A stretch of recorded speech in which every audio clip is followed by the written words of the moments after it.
Is this the end of the world as we know it? And what do I mean by that, actually? Am I talking about COVID? Or am I talking about something else? Well, what's going to kill us off if it is the end of the world as we know it? Or are we going to be killed off? And what does the end of the world as we know it mean? Well, I suppose I'm going to have to answer all of those questions, aren't I? I mean, what's really going to destroy us? Well, multiple things combined. Because if you look at the destruction of anything, or the fall of anything that is comes to its own natural dissolution and destruction, it is always because of a combination of causes, not a single cause.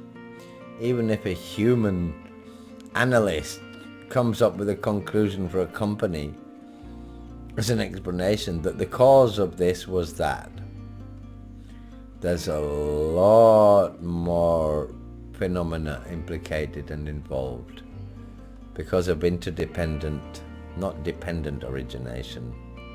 And that's why I call this quantum dharma, not dharma, not Buddha dharma, not Buddha dhamma, quantum dharma, because I have a slightly different concept on that. So considering that I'm saying multiple things are going to destroy us, just a moment here.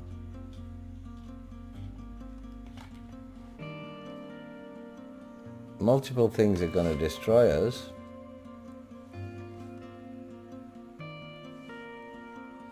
And so, which things? First of all, COVID brings what? Lockdown. Because of the lockdown, how many of you listening and watching, or just listening, if not watching, because the listening is more important than the watching? My ugly mush, my ugly face is not necessary for the message.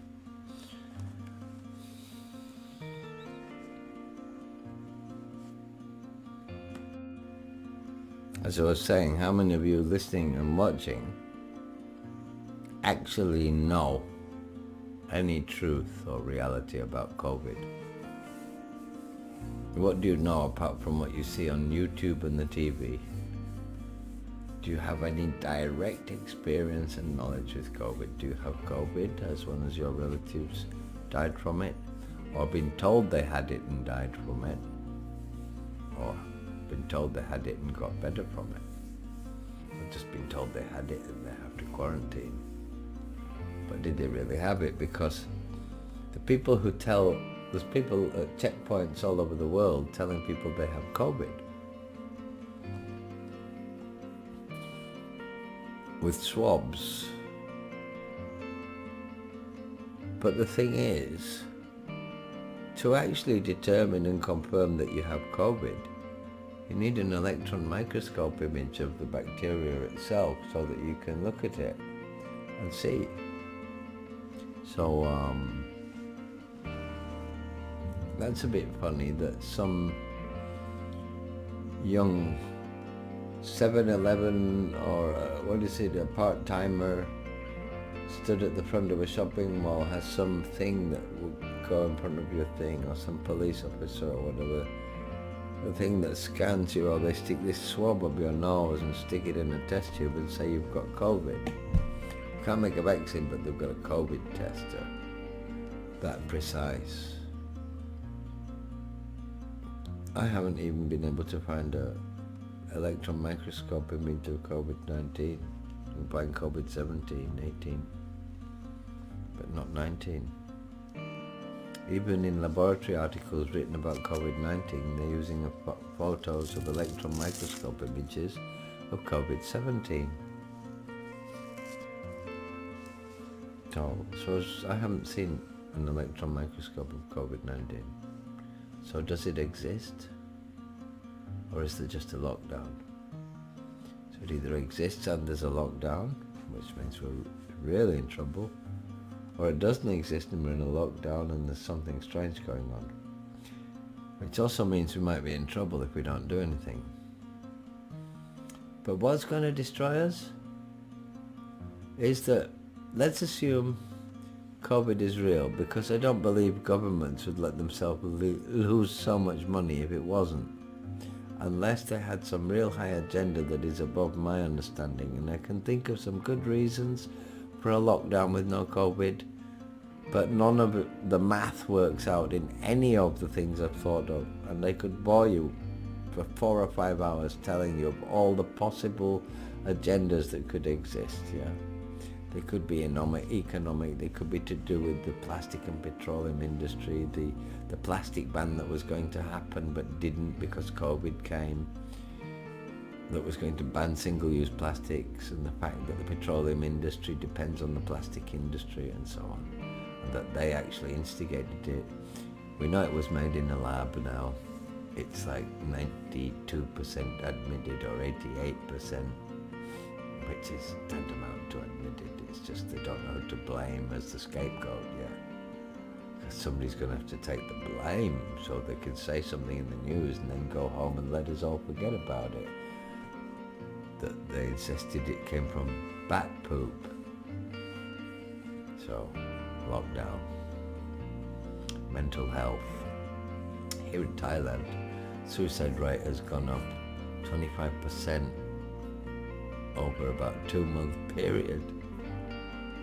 And now probably more. That was the last time I read, which was about a month and a half ago.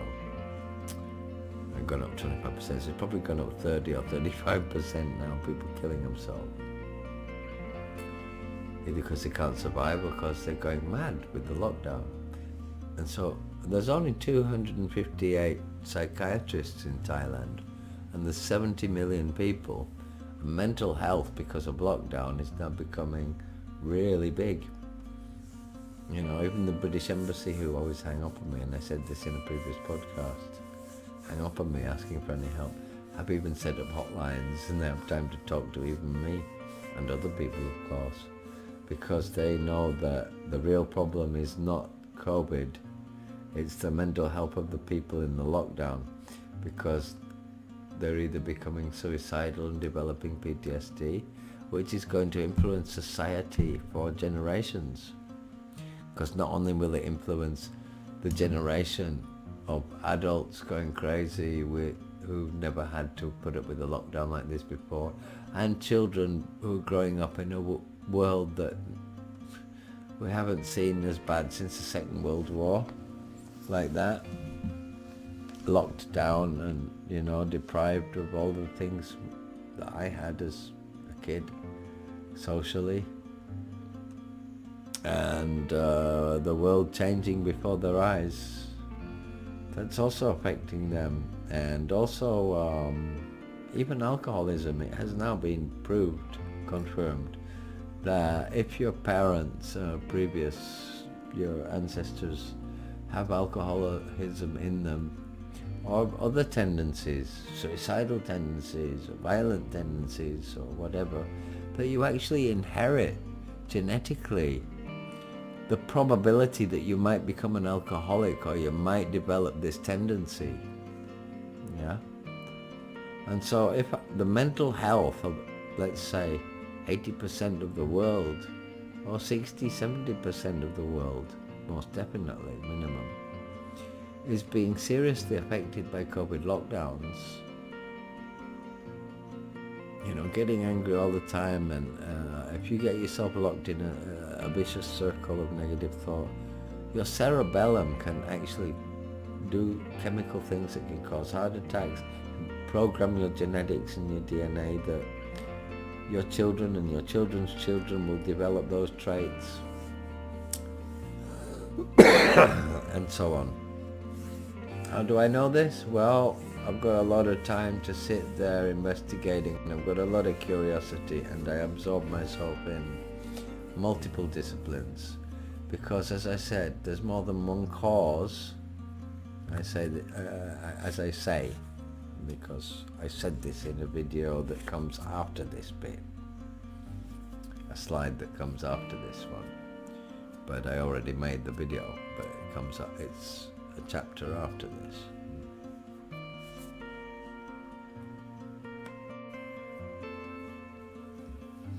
There is an answer to what is going to destroy us if we are to be destroyed, if we are to become extinct, or our civilization is to be destroyed, but we don't become extinct. We, fall of civilization, but not the fall of human life. Then what are the multiple causes? Mental health, as I explained, is one of the causes. COVID is perhaps one of the causes because statistics are rising, and as statistics rise, then statistics rise, and meaning deaths are rising. There are being new births. I worked out today how many new people are being born, how many people are dying per day, and in Britain, just for Britain. So this is not a global statistic, and it's not very valid for what I'm talking about, but that for Britain, you've got, I think it is so many people every 3 minutes being born, and so many people every 3 minutes dying, and so many immigrants every 3 minutes entering the country. And so you take the immigrants and the people being born and value them against the amount of number dying, and if you're clever enough, you look at how many people are going to be being born 5 years from now, and from looking at 5 years in the past, 10 years in the past, 15 years, 20 years, 50 years, 100 years, to find out the algorithm of how fast the population is increasing, or take it from somebody who's already worked it out, and copy and paste it, and do your maths and figure out, is COVID enough to actually kill us all off, seeing as deaths are increasing every day, the number of deaths? And does that outweigh the number of new births and immigrants in each country? But I wouldn't take the immigrants, because that's just moving around, but it's not death or birth. So it's nothing to do with extinction. It's just to do with the lesser or greater population of a particular country. Right? So you need to say, and I think you would conclude that COVID is not going to abate the increase in population, but it will slow it down. If numbers keep rising as they are, it might reach a rate where it equals the amount of number of people being born. And if it becomes more than the amount of people being born, then we're looking at mass extinction. Because if 3 people die for every 2 people being born, one day humanity will be gone, because you'll run out of people. It's pure maths. But that's highly unlikely. So you could say COVID is causing a large part of decreasing of human population, but that suicide is also causing a decreasing population, and that people having less children is also causing a decreasing population, and that overpopulation is anyway a problem for governments and for the planet and for humanity, because the planet is assumed by humans with their statistics and calculations, which are usually not universally accurate, but can give you a a rough view and works well enough for the human reality, which is an imaginary one, of course. It only exists within the human realm, not the animal realm, not the deva realm, not the astral realm, of which I'm going to travel to in the next slide, by the way. So the next slide, I might look slightly different. I don't look very real now because I'm basically shadow, slightly transparent, and tend to kind of be a bit of an artifact, yeah, which is a bit film noir. And a spoiler alert, the next slide begins with a very badly spelled message at the bottom, which sometime near the end of the video I notice, and then correct it while I'm talking. And so you will see the message actually get spell checked towards the end of the video, which is a very earthly thing to say right in the middle of a podcast like this. But that's typical me, that having ADHD, I happen to think of just slide this in what I'm thinking of simultaneously while I'm talking about that. Yeah. And ADHD have a short-term memory, so sometimes by doing so you forget what you was actually talking about. Yeah. But luckily I don't. I was saying the next slide is going to be astral. That's how I help myself remember as well. I kind of backtrack. Yeah. And that mental health was destroying us, because that's what I was saying before I said astral. So now I remember. I didn't before when I started. That's ADHD. You see, I like to even try to explain to people so they can start to realize what ADHD is and raise awareness about ADHD, because there's millions of people who have it, and millions who have it and don't know they have it and not diagnosed. Yeah. So multiple disciplines I'm trained in has allowed me to see that there are multiple reasons why we might be facing human extinction, or at least the extinction of civilization, or, as the title of this vlog goes, is this the end of the world as we know it? And what does the end of the world as we know it really mean?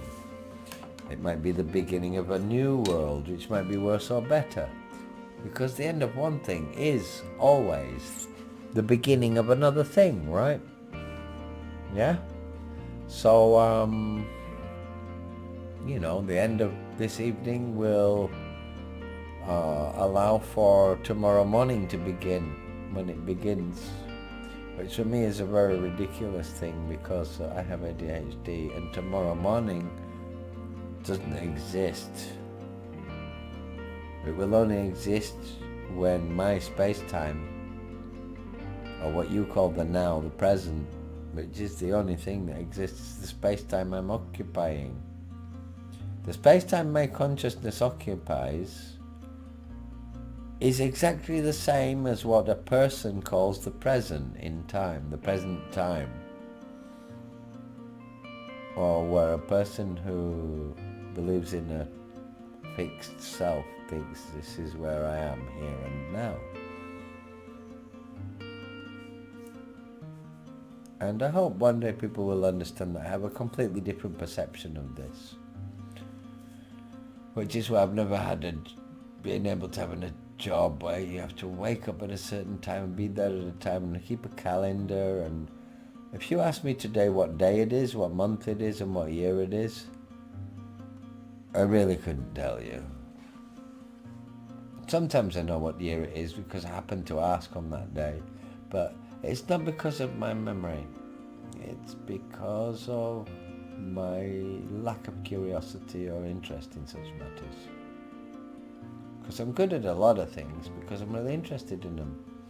And I'm really bad at some things because they don't interest me at all. I've noticed that. The things I'm really bad at is because they do not interest me at all in the slightest. And sometimes when I want to learn something that bugs me, you know, but I could never learn it. I know I could never learn it because it never interested me. So what I do is I invent and find reasons, don't invent, I look for good reasons to tell myself why I need to know about that and what I can use it for, what's a useful application for it.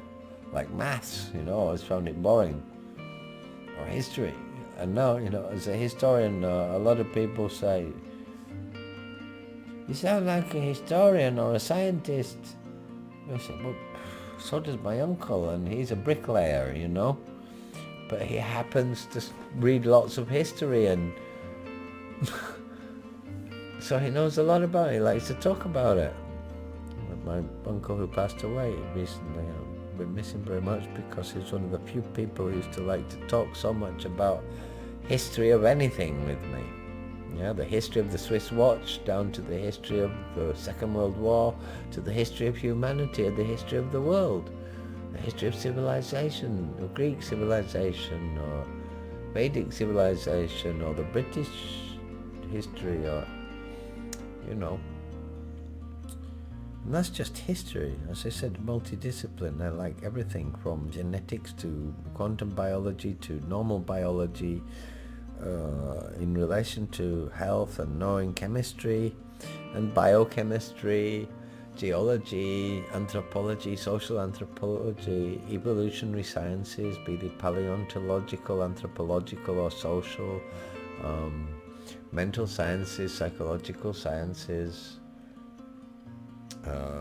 quantum physics, quantum mechanics, astrophysics, astronomy, space travel and engineering, emerging technologies, IT/OT and cybersecurity and hacking and all sorts of things, It's not just amulets and Buddha magic and Thai Buddhism and Thai sorcery and occultism and Sakyan tattoos is what I'm mostly known for. But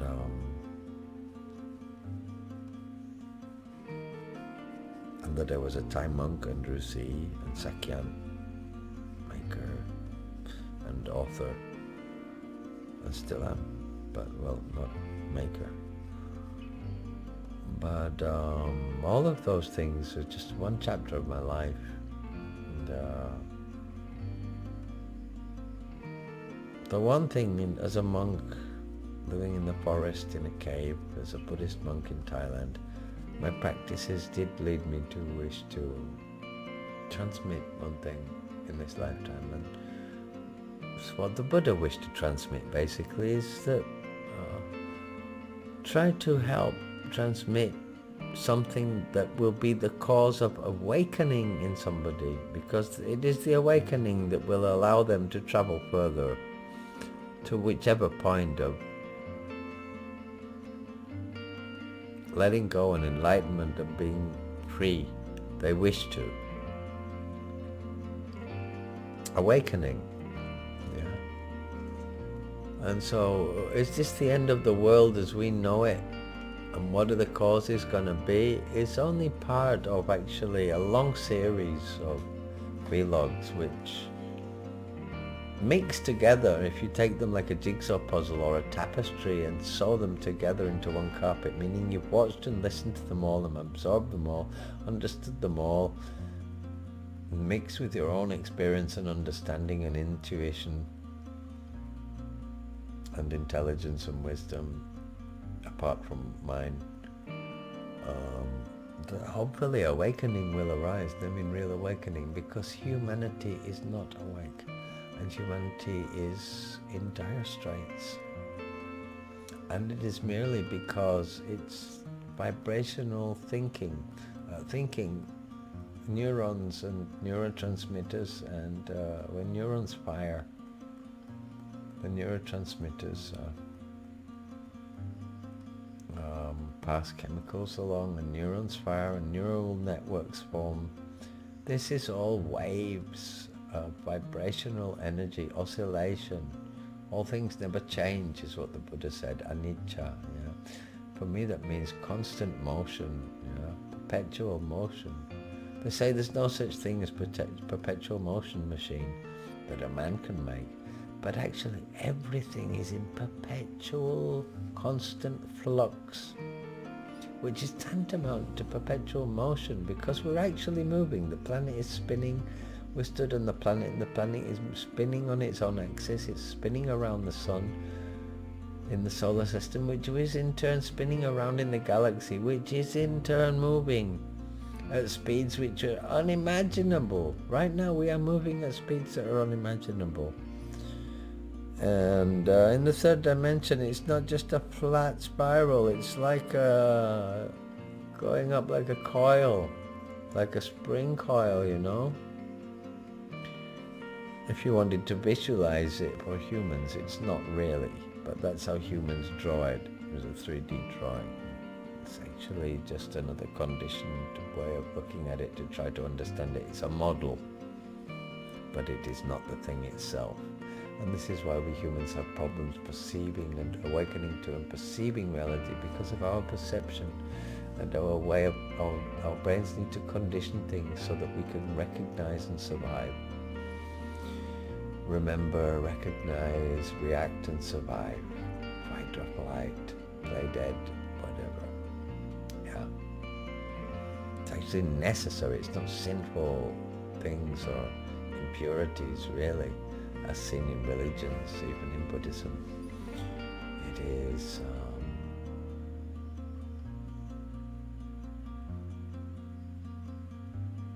I'm silent because I'm looking at something very beautiful.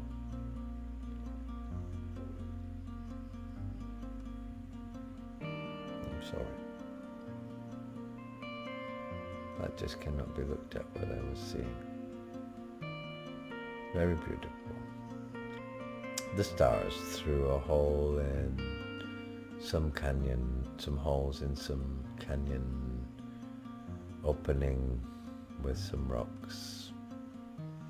Big picture on a 65-inch TV. So, or what humans call one. Square thing. Just slideshows. So, if you're wondering, and I say this again, the following slide, why I keep blurry, it's the Logitech C390 camera, about $100, good HD camera, but using these filters seems to not really autofocus very well. And who cares, because this might be the end of the world as we know it, and the beginning of a new one. And if it is, how's it going to be? Who's going to decide? I have hopes, I think, from lockdown and COVID, apart from the mental illness as one of the causes, and possibly COVID one of the causes of the fall of civilization. Because if everybody's half mad and neurotic, as they are now, in the lockdown, and frustrated is the word, very frustrated, is going to pass down to other generations. You know what I mean? We've already got it. Have you ever considered our rulers are idiots? Is a saying I heard recently and I use. I said, no, I haven't considered. I know we are ruled by idiots. I listen to Boris and Trump and Biden and these people, that totally unenlightened idiots. And most humans, we are all unenlightened and ignorant. Ignorant is not an idiot. An idiot is a bit of, it's not an insult, but it's, I mean, somebody's stupid. An ignorant person is not stupid. An ignorant person is somebody who's unaware of the facts needed in order to understand. Yeah? So if you haven't learned mathematics, yeah, you are ignorant of the facts that pi, you use pi to find out the circumference of a circle, yeah, along with the diameter in a formula. It's just impossible to understand. But you might be able to build a boat just on your own, making your own measurements with a piece of string and a saw, just visualizing it in your head. That's not a stupid person. Yeah? Or never be tricked by people because you can just tell you're not stupid. But you might not happen to know about bonsai trees. And an expert will think you're stupid. Well, you're only stupid in things you don't know about. Yeah? And any really super intelligent person who's a PhD, if he comes across a topic he knows nothing about and you are really good in it, he's gonna feel stupid, believe me. So what? Ignorance just means unaware of the fact. So if I ever call you or anybody ignorant, it just means I say, you don't know yet. I'm not calling you a bad name. The ego finds that hard to take, doesn't it? You're ignorant. You're ignorant of the truth, all of you. I'm also ignorant of many, many things. But the thing I'm going to be transmitting to you all over a period is that which I am not ignorant of, which has nothing to do with my speech or behavior, because each speech and behavior is either in or out of control and with or without reason. This particular one is very much with reason, I can say that, and it's not out of control. And it's part of a preparation of a set of talks that are meant to lead to awakening.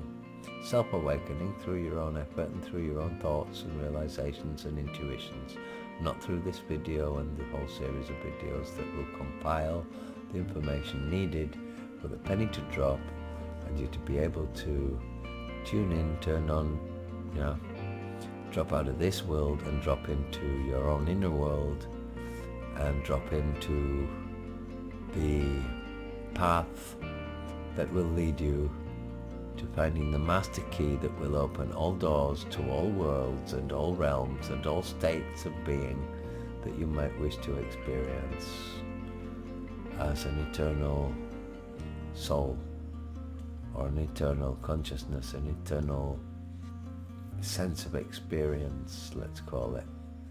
Life, being, dead or alive. Consciousness, all of this sense of experience. No sense of being an individual. Don't get into that. Get away from that as much as possible, because that's what's stopping you from awakening, another reason. So what's going to destroy us,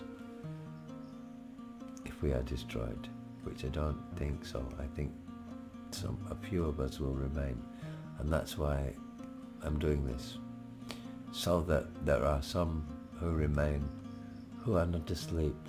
Because if there are only sleepers awake, we're going to end up back again, just like with COVID, Donald Trump, Biden, and lockdown, and just as we are, and mental health going. And there's riots now in Bangkok again. There's been riots every day. The last video on YouTube is about 3 or 4 months old, about kids rioting in Bangkok. Since then it's been silenced internationally. Google seemed to be happy to allow that to happen. YouTube seemed to be happy to allow that to happen. Twitter and everybody. So everybody's kissing the ass of the dictators in the particular country this video was made in. People know me, know where I am. I don't know what to say. If not, I might just disappear myself. Who knows? People are disappearing every day, being killed by governments for shouting out about something or other. So, the cause of why we might become extinct is the madness, the COVID, the riots and the civil wars that will come, and the rebellions, and even the vaccine is killing people off. But basically our system has run out of impetus, and that if you look at mathematics of each civilization in the past that has risen and fallen, appeared and disappeared, you will see that every civilization ends. And it's hard for me to say with ADHD, a beginning, a middle and an end. We don't have one. We do not have one at all. However, I know that there are space-times when a civilization rises in that space-time, and in a different space-time that same civilization can be found fully in a state of good existence, yeah, still rising or just starting to decline, so it's unnoticeable, but never just stood there. It's like, okay, it's now perfect and then will decline later. That never happens. You never get to be anything. Nothing ever gets to be anything. There is only becoming, a constant process of becoming, constant change, transformation. Things are transforming constantly, all the time, everything. It's not things have a beginning and then they have this moment where, okay, he's a man now for 10 years, he's not going to change. Of course he's changing every day. He's getting older and older and older. It's just not, you look at yourself in the mirror every day, you don't notice.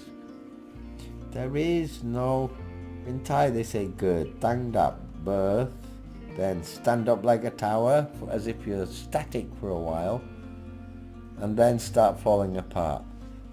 I argue with this static moment so much. I have ADHD, so I don't sense that. There is only the one the experience,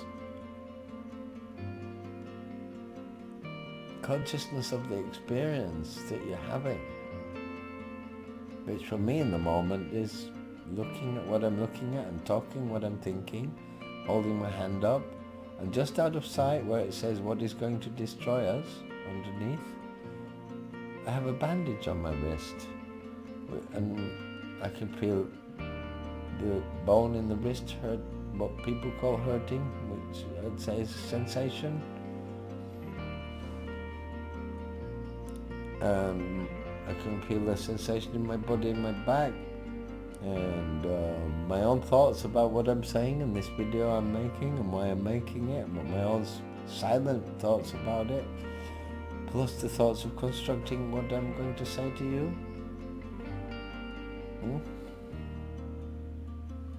That's ADHD too, by the way. It's like having 4 or 5 or 6 or however many TV channels on at the same time and watching them all simultaneously without missing anything. Well, missing some things a little bit actually, but being able to keep up with it all and notice more than somebody who doesn't have ADHD.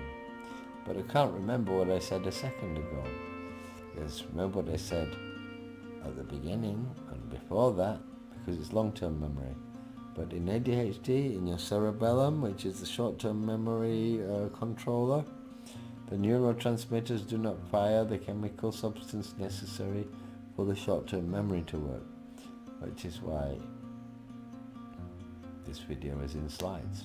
Because sometimes I forget, so I stop the slide, listen to it, and then I know what to say in the next slide. But anyway, what's going to destroy us? I don't think something's going to destroy us. I think something's going to deplete something, which means really bad politics, the fall of nations, swing of economy, decline in population, and also a lot of population leaving the system to live off-grid and go live in the country, in the woods and stuff. But not such a decline in population in that sense, rather a decline in the condensation of the population, in how close together we all are, like stuffed together like in a prison. By the way, the COVID lockdown, I think people are going crazy because some people are used to a couple of years in prison, but house arrest is a prison of a sort, yeah, and people like very normal, good people, good families and children and mothers and the whole world. In some countries it's really bad, like, you know, I can't even go into 2 streets away to see my own mum because the zone, the red zone and the yellow zone is just right on there, on that street. I can't cross the street, so I can't even go see my mum even though she's only like 2 minutes walk away. That's prison, man. Self-imposed house arrest. They don't even have to pay for the collars to put around your ankle, yeah, it's willing. They really worked it out, this one. They really worked this one out, I'm telling you. Don't have to build prisons, nothing. But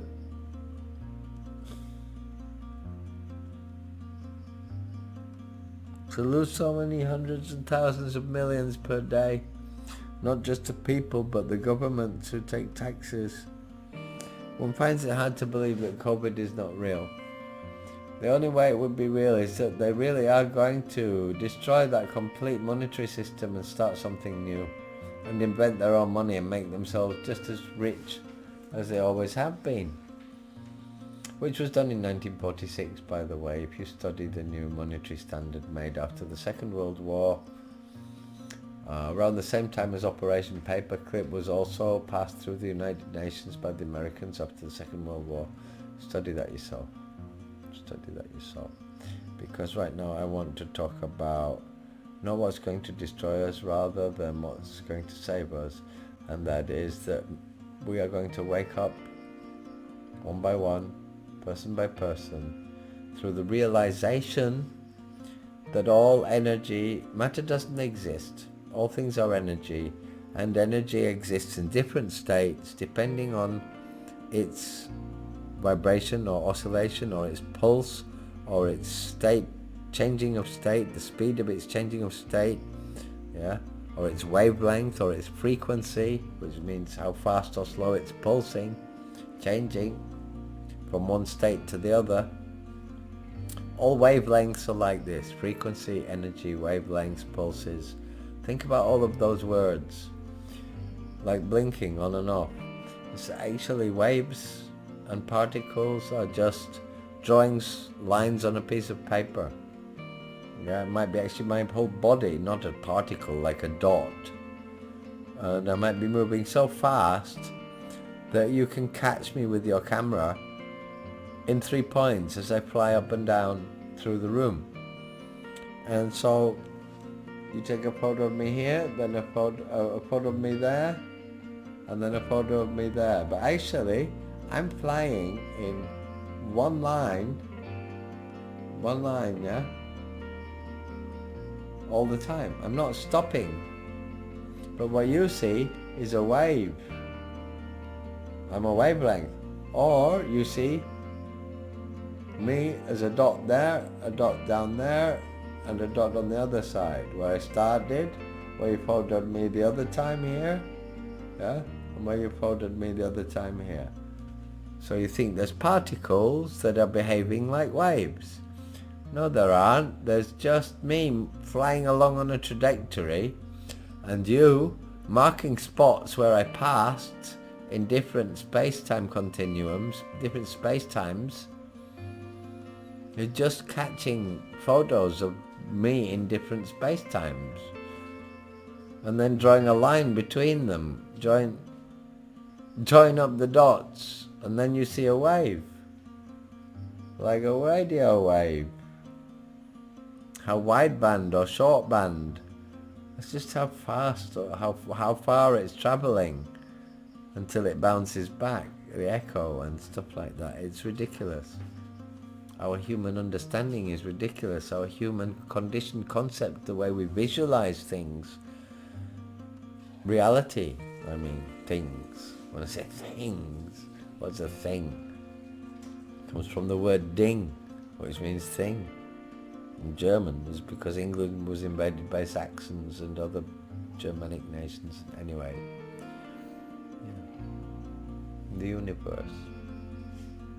So it's all vibration. Unfortunately, the left and right hemispheres of our brain don't work properly. They're not synchronized. They do work properly. They perform their duties. But if they were synchronized to the same frequency, then you might just be able to experience or even perceive or enter different realities, or, as scientists like to say, dimensions. So the next slide begins in one of those dimensions, which is the dimension I like to talk about, because at least if you're going to talk about something, or if you're going to talk about a place, it's better to talk about a place you've been to than a place you've never been to. Otherwise, study up and you're going on somebody else's word if you do that. So better not. I don't like doing that. So next slide now. I'm going to be talking to you from the astral plane. Okay? And what's going to destroy us? Well, a lot of things are going to destroy a lot of us, but I think we need to learn how to wake up, and then nothing can destroy us, because we can escape and go anywhere we want, or change into anything we want.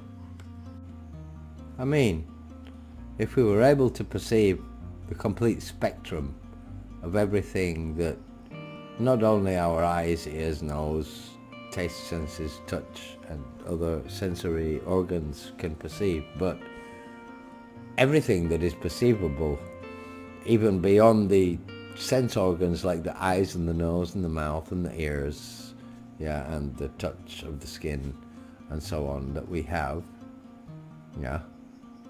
There are other things, not just infrared and ultraviolet light, or the astral plane dimension, where things have their own illumination instead of a sun, because the astral plane is not dependent on being able to see it through the light reflected from an exploding atomic explosion, which we call the sun, which is actually hundreds of billions of little atomic explosions going off.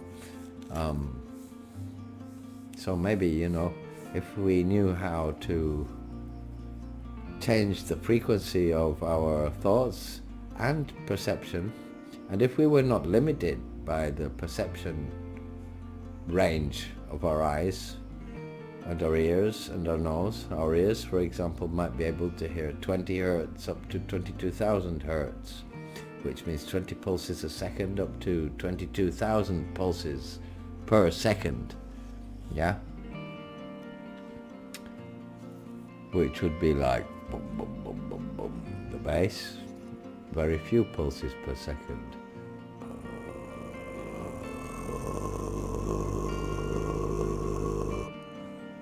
Would be almost click, click, click.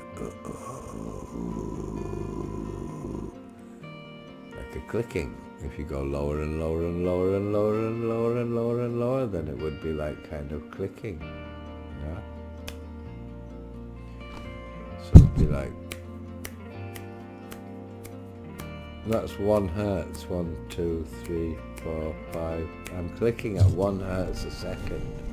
But the sound of the click is probably such a high sound that it might be 10,000 hertz. Go. Yeah.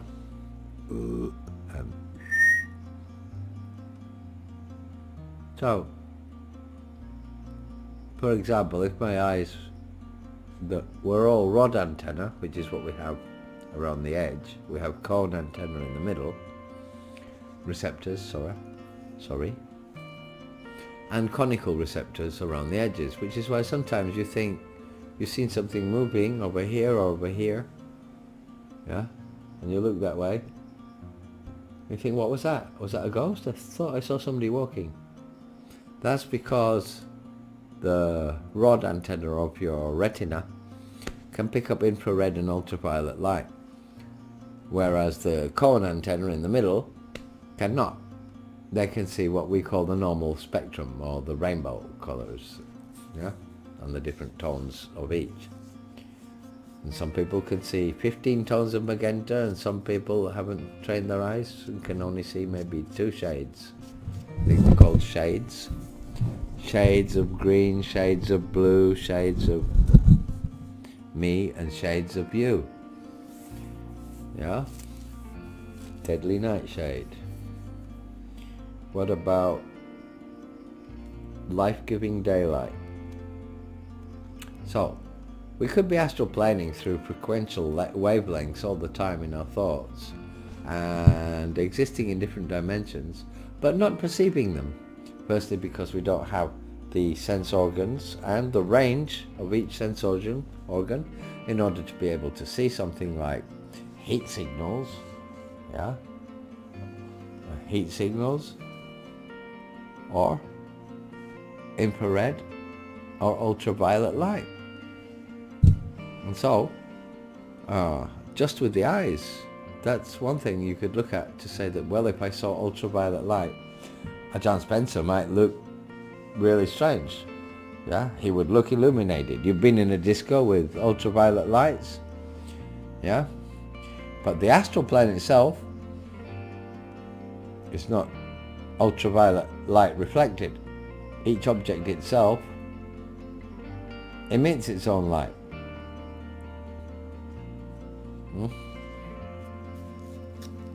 As well as other things. And light has a speed, which is a pulse of how many this or that per second, just like sound has pulses of how many hertz, which is how many pulses per second. Yeah, how many kilometers per second per hour. And all units of measurement, from time to weight to distance, except good and bad and stuff like that. Those are human forms of imaginary measurement. But through the understanding that energy, in all its seeming forms, in its various, so many myriads and milliards of forms of existence in the material universe, be it carbon, be it heat, be it sound, be it diamond, be it H2O, be it chemical, be it a digital signature, be it a heat signature, be it a gravitational pulse or a gravitational wave, be it a particle or a wave, or at least seeming to be a particle or a wave, be it a force such as constructive or entropic, meaning dissolution, or destructive. Destructive is a bad word because it kind of insinuates some kind of evil decision there, or some violent act.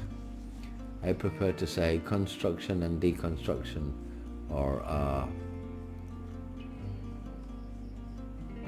rearrangement, because I don't think things are created, exist for a while without changing, even though they might seem to, and then start falling into entropy and rotting as a slow process. I think that's just, some things happen faster and some things happen slower. So a mountain dissolves a lot slower than an apple rots, right? And you can watch an apple rot. If you put it in a bowl on your table and you look at it every day, you'll watch it slowly go rotten, right? But as it is changing, you might not notice while you're watching it changing that you yourself are also changing, and you're moving. Even if you stay sat still in the chair, you're moving in your thoughts, you're moving in your sensation of passage of time, although not that I have one, as most people would imagine it, but I know people sense a passage of time. I know that. I watch movies, I listen to people, I know human language. I know humans have a sense of a passage of time. On the astral plane, however, there is no sense of the passage of time. Or if you suffer from a condition like ADHD, you might not experience time like other people, or you might not have a sense of time passage, and most definitely won't be able to keep to any calendar or feel at home with timetables and things like that, because the passage of time, for me at least, is more something to do with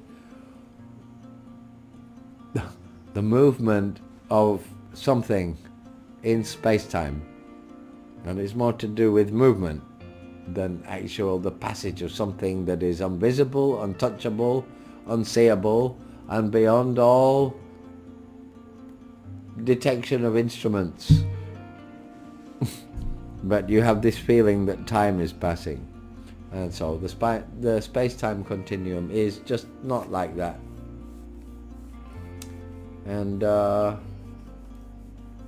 so if you think about frequency and energy and the interconnectedness of things, which is coming in the next slide, then you might realize that apart from existing in multiple dimensions, potentially at one space-time, one time and place, the same time and the same place, one space-time,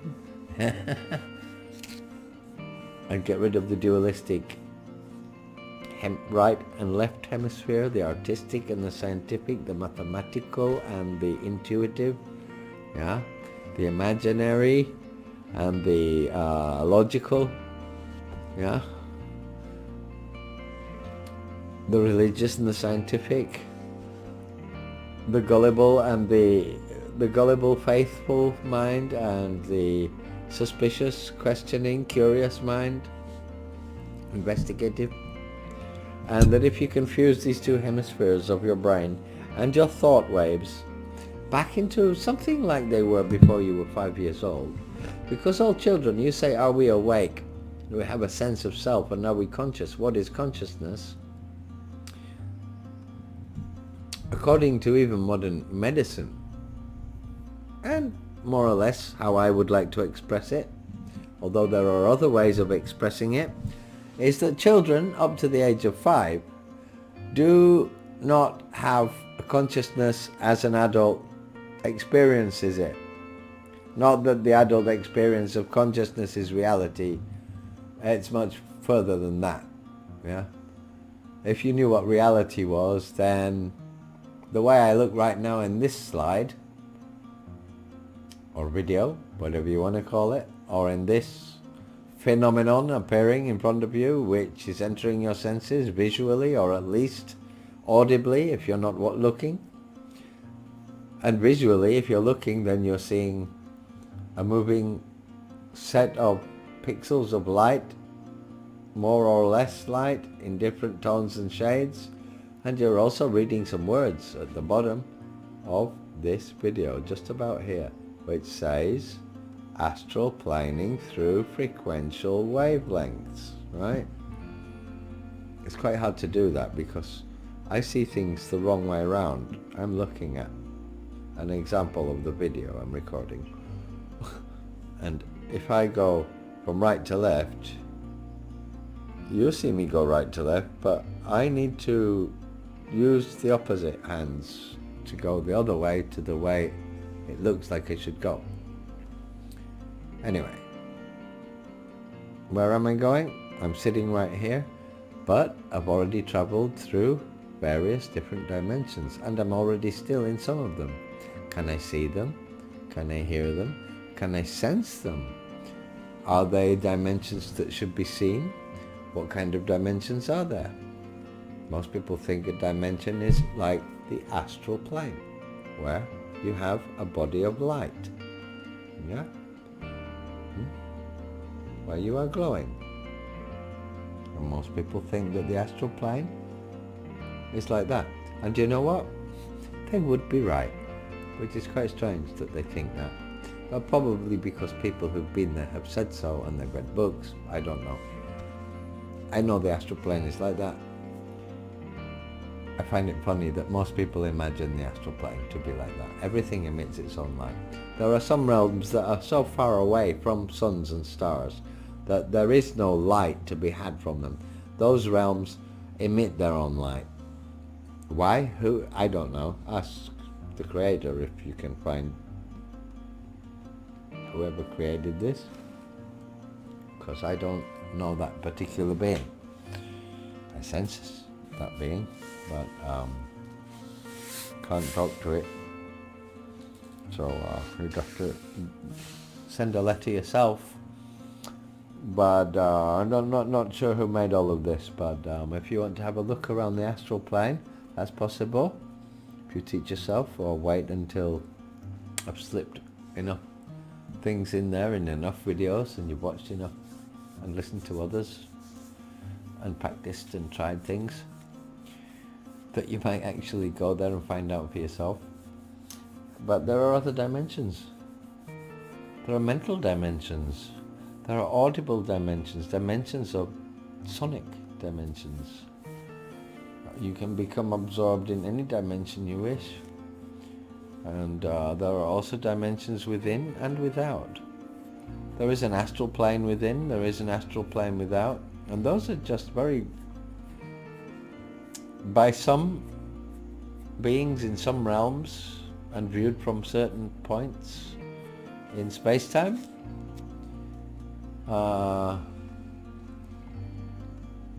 actually the astral plane would seem quite a very gross, meaning a very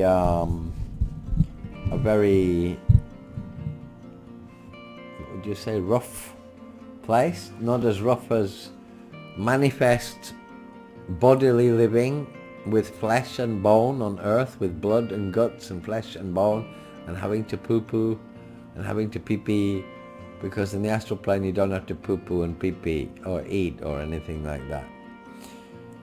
You don't actually even have to breathe. And so, and you can create things with your mind and stuff, so it's pretty cool, much nicer. Although, you know, if you woke up and the world was like you're looking at me right now, you might actually get scared. Some people might get scared, I don't know. I know the astral plane can go like this, if it's some space-times.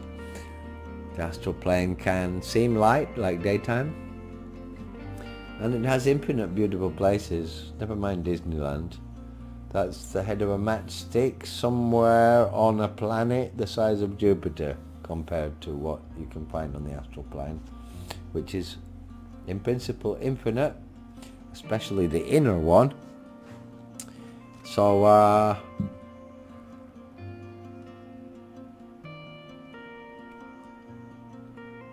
in the next slide we're going to go into vibration and energy, and then we're going to look at wave and particle, dualistic thinking and global non-dualistic thinking, pathological thinking and non-pathological thinking, thinking in words, thinking in symbols, thinking intuitively, thinking without words, symbols, and just intuitively, and not thinking at all whilst you're watching the brain thinking for itself, because it never stops thinking. That's what it was made to do.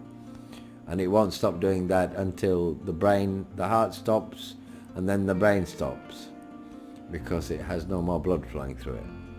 But until that happens, it will never stop thinking. But it doesn't have to be you that's thinking, the same way that, well, you might think it's you that's thinking, but whether you think it's you that's breathing or not, you still breathe. You can look at your breathing.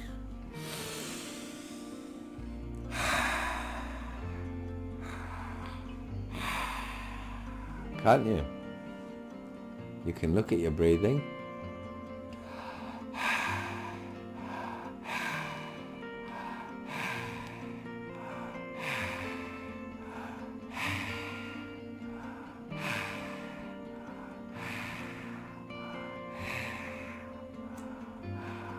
I'm misspelling something. Astral planing through frequential wavelengths. You see, I've been talking the whole time and that wasn't even written properly. And does that matter? Because thinking in words is pathological. And so,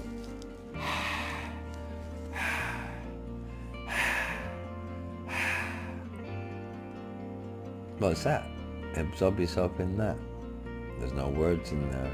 There's no places, there's no light, there's no palaces, there's no fruit to eat, there's no girlfriends and boyfriends, there's no intrigues between people, because there are no separate people. There is just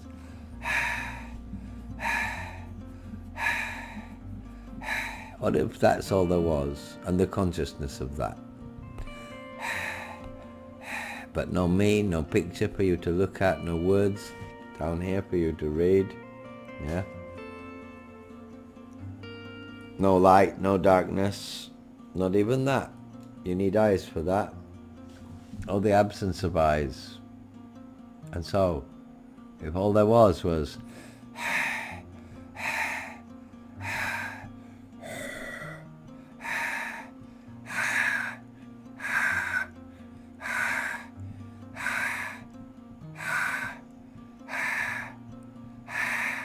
forever, and your awareness, the awareness of such, not your awareness, because you wouldn't be there, the awareness of such, that would be the dimension of,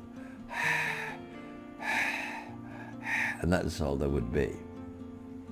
How about that? Do you fancy a holiday there? I don't. Not that it scares me as if you understood what that meant, as much as it scares some people. And I'm not a ghost, I'm still here. I know when I go blurry that I look like a ghost, but don't blame me. And don't blame the astral plane, and don't blame your own eyes. You blame the Logitech C30 1080p webcam. That isn't bad actually, and has an app that comes with it that even has an ultraviolet effect, or what you call reverse the light effect, which makes you look like you're glowing on the astral plane, doesn't it? So, or makes you look like a vampire. But I'm not, I'd have to be a werewolf because I don't have any top teeth, so I would have to go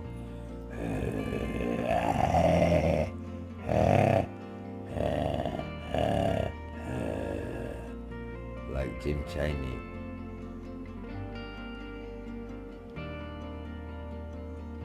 But since I'm not Jim Chaney, and I decided that, considering the only Jack Sparrow apart from myself is a fictional one who exists in movies and is played by a guy called Johnny Depp, that actually I'm Jack Sparrow. So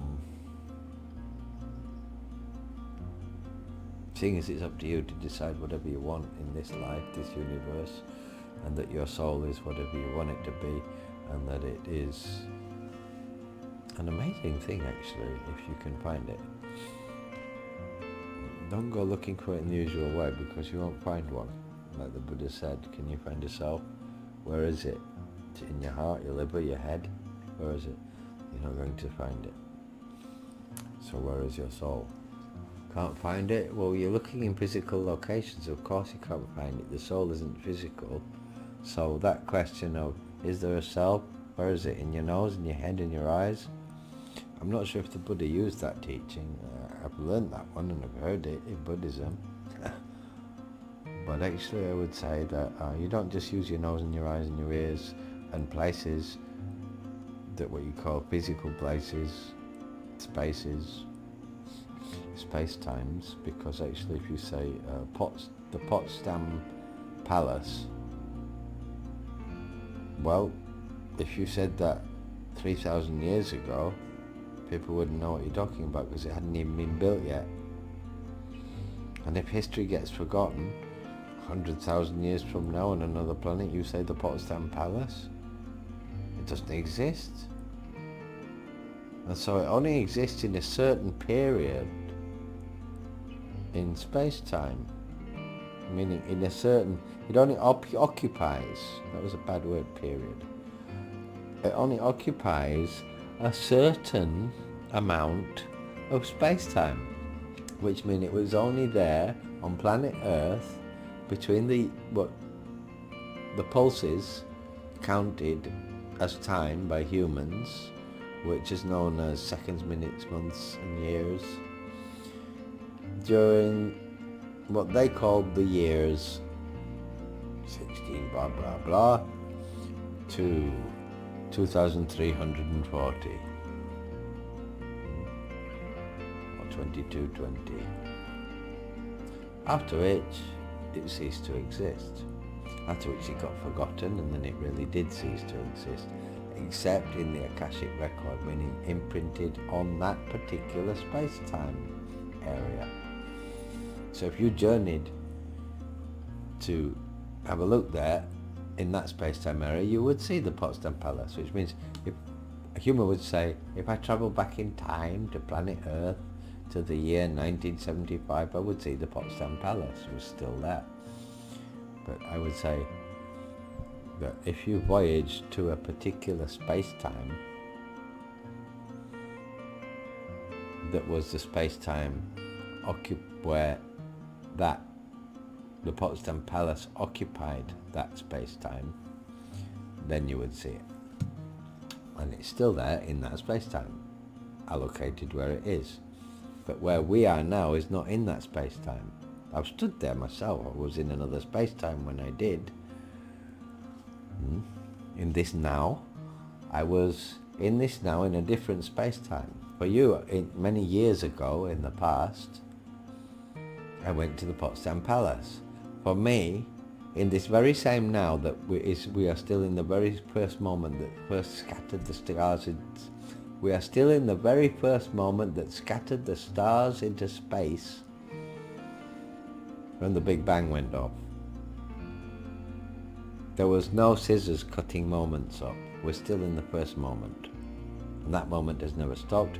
We're just expanding in space-time in that very first moment of the Big Bang. But we are still the Big Bang. We never stopped being the Big Bang since it banged. We are therefore still in the very first moment of the Big Bang, which scattered all of the stars into space, and they continue to scatter in space-time. Yeah? And so because we are scattered in a different space-time, I'm not now in 1975, what humans count as 1975, stood in front of the Potsdam Palace. Yeah?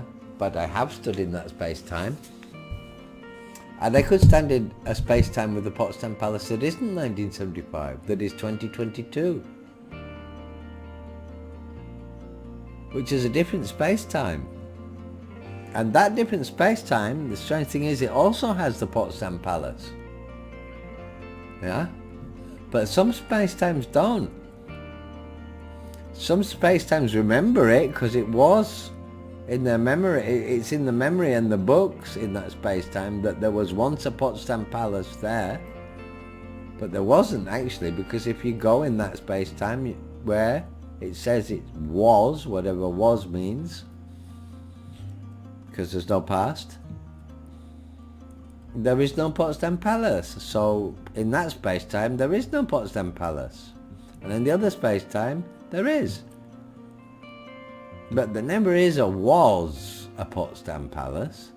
But there are some dimensions where they have books where people believe and write and think in a dualistic way that there's a thing called time, like a line that goes along, and you're riding along on a surfboard. It's still space. You're using space to trying to see time as a single thing. But you can never do that because all you can see is movement. You really want to feel something like time, and as I said, ADHD, you don't have a sense of passage of time. I would say that you show inner changes, you show how your thoughts change. What you are thinking now, and then a minute from now it's changed. That one thought gives way to the next. Is that passage of time?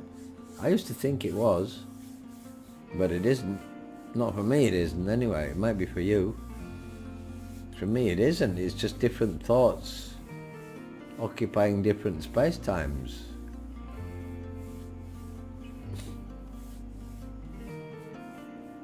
And the thought that I had before, it hasn't disappeared into a place called the past. It's still there, it's just filed away in my memory. It's not in the past. It's filed in a cabinet in my memory. I said it, I remember saying it, I have memory.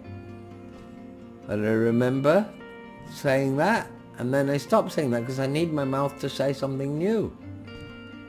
So what I do is I file it away in my memory. Does that mean it's in the past or what? Not to me it doesn't. So that's me on time. Next slide's on vibration. Woo!